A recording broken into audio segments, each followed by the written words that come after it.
18 सितंबर 2016 की सुबह जम्मू कश्मीर के उरी सेक्टर में सब कुछ सामान्य लग रहा था। पहाड़ों के बीच हल्की ठंडक थी।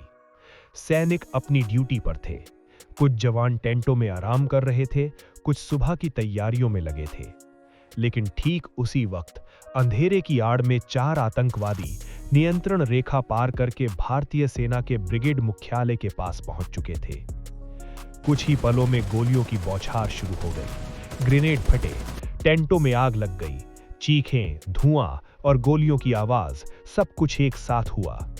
जब तक जवाबी कार्रवाई पूरी तरह शुरू होती, तब तक 19 भारतीय जवान शहीद हो चुके थे। पूरा देश सन्न रह गया।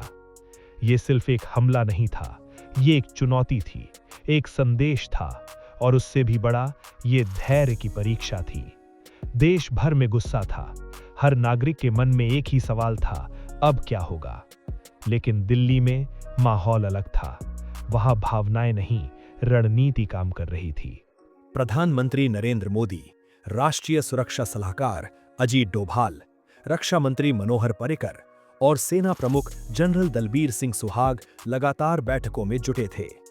उरी हमले के पीछे की पूरी जानकारी जुटाई जा रही थी। खुफिया एजेंसियां सक्रिय थीं। सीमा पार मौजूद आतंकी लॉन्च पैड्स की गतिविधियों पर निगरानी तेज कर दी गई थी।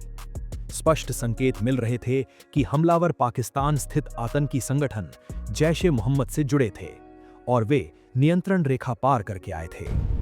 अब सवाल ये था, क्या सिर्फ कूटनीतिक विरोध पर्याप्त होगा या इस बार जवाब अलग होगा?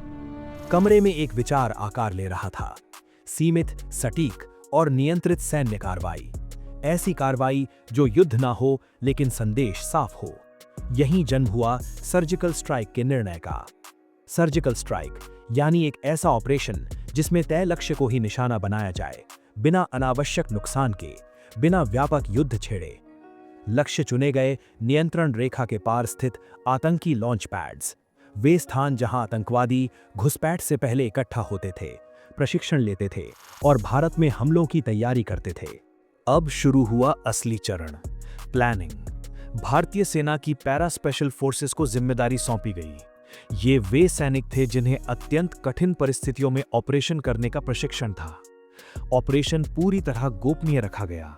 सीमित अधिकारियों को ही जानकारी थी। मोबाइल फोन सीमित, दस्तावेज नियंत्रित, हर स्तर पर सुरक्षा। ड्रोन निगरानी की गई, सैटेलाइट इमेजरी का अध्ययन हुआ, मानव खुफिया स्रोतों से जानकारी जुटाई गई। लक्ष्य तय किए गए, कई लॉन्च पैड जो नियंत्रण रेखा से लगभग 2 से 3 किलोमीटर भीतर थे। दिन गुजरते रहे, तैयारी पूरी होती रही और फिर आई 28 सितंबर 2016 की शाम। विशेष बलों की टीमें अपने अपने स्थानों पर पहुंच चुकी थीं। मौसम का अध्ययन किया गया था। चांद की रोशनी कितनी होगी, दुश्मन की चौकियों की स्थिति क्या है, गश्त का समय क्या है, हर बारीकी देखी गई। रात गहराती गई। लगभग 12:30 बजे टीमें नियंत्रण रेखा पार करती हैं। वे चुपचाप आगे बढ़ती हैं। पहाड़ी इलाका, पथरीले रास्ते, कहीं झाड़ियों के बीच से रेंगकर, कहीं नालों के सहारे। हर कदम नपातुला, हर आवाज नियंत्रित। दुश्मन की चौकियां पास थीं। थोड़ी सी चूक और सब खत्म। करीब 3:30 बजे लक्ष्य नजदीक था। कमांड मिला, कार्रवाई शुरू हुई। सटीक फायरिंग, नियंत्रित विस्फोट, ग्रेनेड, आतंकियों के ठिकाने ध्वस्त किए गए।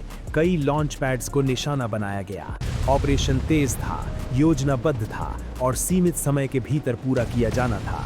मिशन का उद्देश्य था आतंकियों और उनके इंफ्रास्ट्रक्चर को नष्ट करना और सुरक्षित लौटना। करीब 4 से 5 घंटे के भीतर कार्रवाई पूरी हो चुकी थी। सुबह होने से पहले सभी टीमें सुरक्षित भारतीय सीमा में लौट आईं। किसी भारतीय सैनिक की जान नहीं गई। 29 सितंबर 2016 को भारतीय सेना के DGMO lieutenant general Ranbir Singh ने प्रेस कॉन्फ्रेंस कर घोषणा की कि भारतीय सेना ने नियंत्रण रेखा पार कर आतंकी लॉन्च पैड्स पर सर्जिकल स्ट्राइक की है। ये पहली बार था जब भारत ने सार्वजनिक रूप से ऐसी कार्रवाई की पुष्टि की। दावा किया गया कि बड़ी संख्या में आतंकवादी मारे गए और उनके ठिकाने नष्ट कर दिए गए। भारत ने इसे प्रीएम्प्टिव यानी भविष्य के हमलों को रोकने के लिए की गई कार्रवाई बताया। दुनिया की नजरें दक्षिण एशिया पर टिक गईं। अमेरिका, रूस और फ्रांस जैसे देशों ने आतंकवाद के खिलाफ भारत के रुख को समझा, लेकिन संयम की अपील भी की।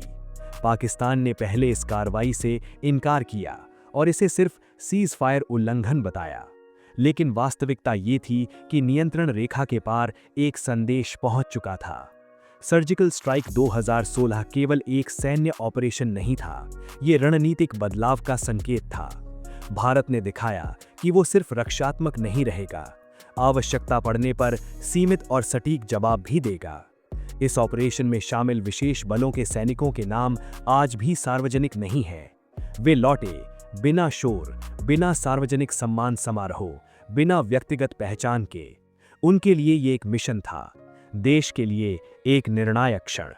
18 सितंबर की सुबह उरी में जो हुआ उसने देश को दुख और आक्रोश से भर दिया था, लेकिन 28 सितंबर की रात ने एक नया अध्याय लिखा, एक ऐसा अध्याय जिसमें जवाब दिया गया, योजनाबद्ध तरीके से, नियंत्रित रूप से और स्पष्ट संदेश के साथ।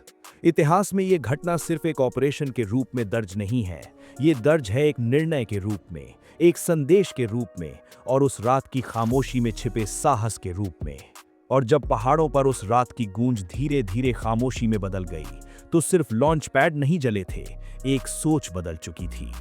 उरी की सुबह ने देश को झकझोर दिया था, लेकिन 28 सितंबर की रात ने एक नया संदेश लिख दिया, एक ऐसा संदेश जो शब्दों में नहीं, रणनीति में लिखा गया, खामोशी में दिया गया और दुनिया तक पहुंच गया।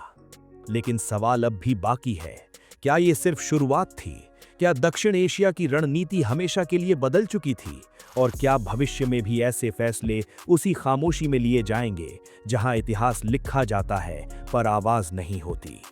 क्योंकि कुछ ऑपरेशन खबर बनते हैं और कुछ नीति।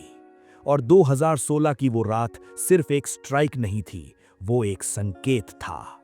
अगर इस कहानी ने आपको सोचने पर मजबूर किया है, अगर आपको लगता है कि सच्चाई जानना जरूरी है, तो अभी हमारे चैनल को लाइक करें, सब्सक्राइब करें और इस वीडियो को ज्यादा से ज्यादा शेयर करें, क्योंकि अगली कहानी शायद इतिहास का वो पन्ना खोले जिसे आज तक किसी ने पूरी तरह नहीं पढ़ा।